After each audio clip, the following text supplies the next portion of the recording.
Hello दोस्तों, आज के इस वीडियो में हम बात करने वाले हैं एक बहुत इंपॉर्टेंट कंसेप्ट की, जहां हम बात करेंगे नॉमिनल जीडीपी की और रियल जीडीपी की। और साथ साथ में हम समझने वाले हैं कि कौन सा नॉमिनल जीडीपी या रियल जीडीपी, दोनों में से कौन हमारे जीडीपी का एक अच्छा इंडेक्स है और कौन वेलफेयर को शो करता है। तो आइए जल्दी से समझते हैं आज के हमारे कंसेप्ट को। वीडियो शुरू करने से पहले अगर वीडियो आपको पसंद है तो जल्दी से वीडियो को लाइक कर दीजिएगा, शेयर कीजिएगा और अगर चैनल पर नए हैं तो चैनल को सब्सक्राइब कर दीजिएगा। तो आइए शुरू करते हैं आज का हमारा कंसेप्ट। देखिए, हम बात करते हैं नॉमिनल जीडीपी और रियल जीडीपी, साथ साथ में हम पढ़ने वाले हैं कि which one is a better index of economic growth, यानी कि इन दोनों में से कौन इकोनॉमिक ग्रोथ का एक बेटर इंडेक्स है। तो पहले हम बात कर लेते हैं, एक बार समझ लेते हैं जीडीपी क्या है। देखिए, पूरे एक ईयर में हमारे देश में जितनी भी गुड्स एंड सर्विसेज प्रोड्यूस्ड होती हैं उनकी मार्केट वैल्यू को ही जीडीपी कहा जाता है। लैंग्वेज में बनता है it is the market value of all final goods and services produced with in the domestic territory of a country during the period of an accounting year. Now हम बात करते हैं नॉमिनल जीडीपी क्या है। Nominal GDP क्या है?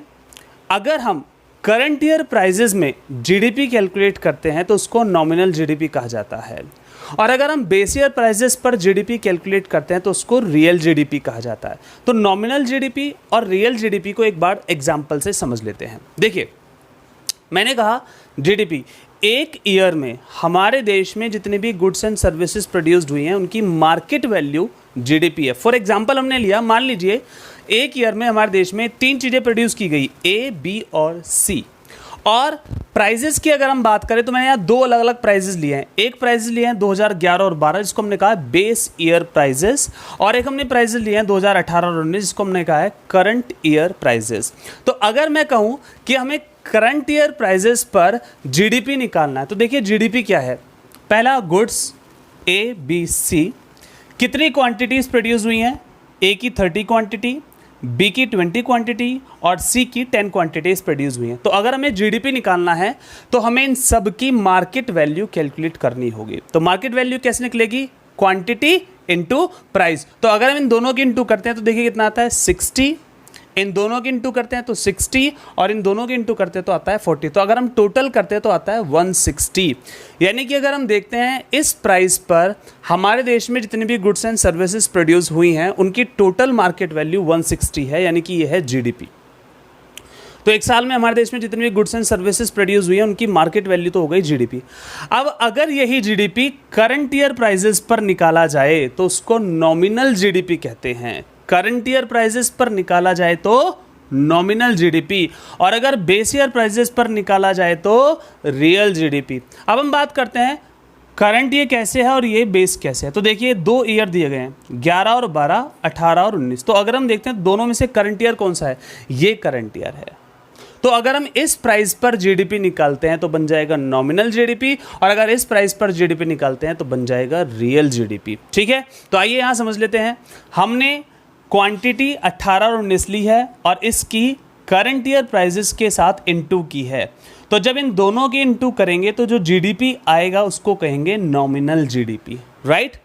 अब वही हम इस क्वांटिटी की बेस ईयर प्राइस यानी कि प्राइजेस ऑफ 2011 और 12 से इनटू करते हैं। तो देखिए 1 into 30 that is 30, 2 into 20 that is 40 and 3 into 10 that is 30, यानी कि रियल जीडीपी आता है 100।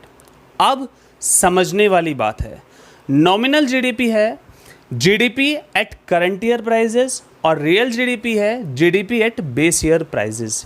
यानी कि अगर जीडीपी को करंट ईयर प्राइजेस से कैलकुलेट किया जाए तो वो नॉमिनल जीडीपी बन जाता है, और अगर जीडीपी को बेस ईयर प्राइजेस से कैलकुलेट किया जाए तो बन जाता है रियल जीडीपी।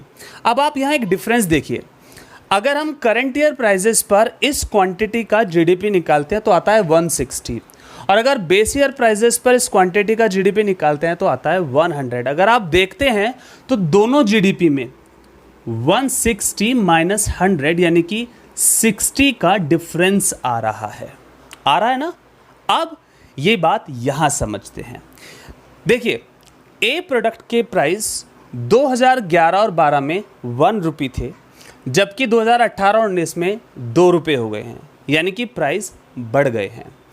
बी प्रोडक्ट के प्राइस पहले 2 रुपये थे, जबकि करंट ईयर में 3 रुपये हो गए हैं, प्राइस बढ़ गए हैं। और ऐसे ही सी के प्राइस भी बढ़ गए हैं।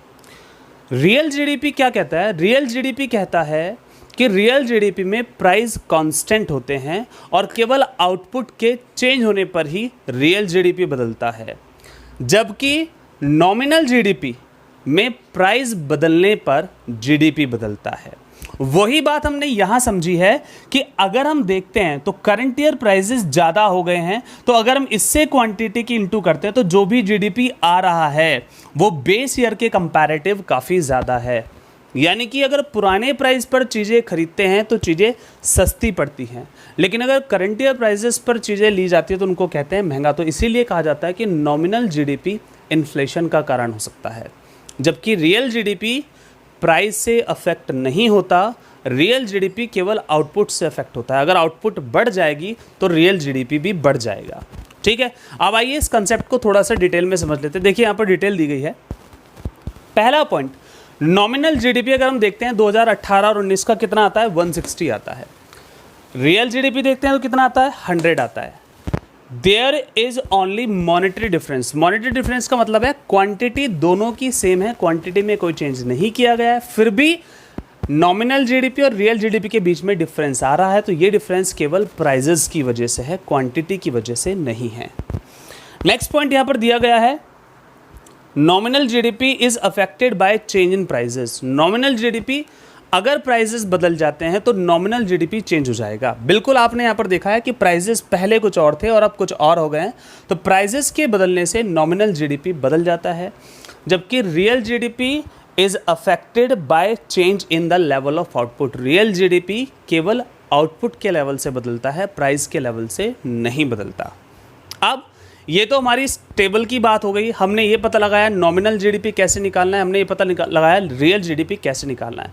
अब हमारा क्वेश्चन था which one is a better index of economic growth. तो इकोनॉमिक ग्रोथ कब सही होती है इसको समझते हैं। देखिए, अगर जीडीपी प्राइजेस बढ़ने की वजह से बढ़ रहा है तो ये अच्छा इंडेक्स नहीं है।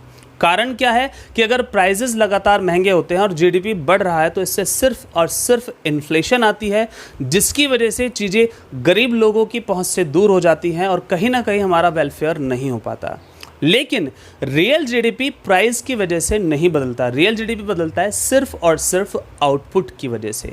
आउटपुट जितना ज़्यादा होगा रियल जीडीपी उतना ज़्यादा होगा। और एक बात हमें समझ लेनी है कि high level of output means high level of employment, and high level of employment means high level of income. यानी कि अगर ज़्यादा आउटपुट होगा तो ज़्यादा एम्प्लॉयमेंट होगा, और अगर ज़्यादा एम्प्लॉयमेंट होगा तो ज़्यादा इनकम होगी। और सोशल वेलफेयर तभी होता है जब आउटपुट ज़्यादा होता है, क्योंकि ज़्यादा आउटपुट होने से ही ज़्यादा एम्प्लॉयमेंट होता है और लोगों का लिविंग स्टैंडर्ड बदलता है। तो बस आप ध्यान रखिएगा कि अगर प्राइस की वजह से जीडीपी बढ़ रहा है तो वो अच्छा वेलफेयर नहीं है, बट अगर आउटपुट की वजह से जीडीपी बढ़ रहा है तो वो एक बहुत अच्छा इंडिकेटर है, बहुत अच्छा इंडेक्स है। और ऐसा जीडीपी सिर्फ और सिर्फ रियल जीडीपी होता है। तो दिस इज, अगर हम बात करें which one is a better index of economic growth, that is only real GDP, cause real GDP changes due to change in the level of output. It is not affected by change in the price level. Real GDP सिर्फ output के बढ़ने से बदलता है, और क्योंकि जब जब आउटपुट बढ़ेगा एम्प्लॉयमेंट बढ़ेगा, इनकम बढ़ेगी और वेलफेयर होगा।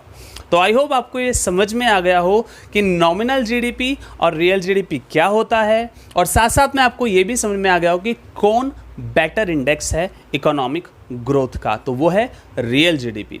आज की वीडियो में इतना ही। अगर वीडियो पसंद आई तो वीडियो को लाइक और शेयर जरूर करें। चैनल पर नए हैं तो चैनल को सब्सक्राइब कीजिए। Thank you for watching.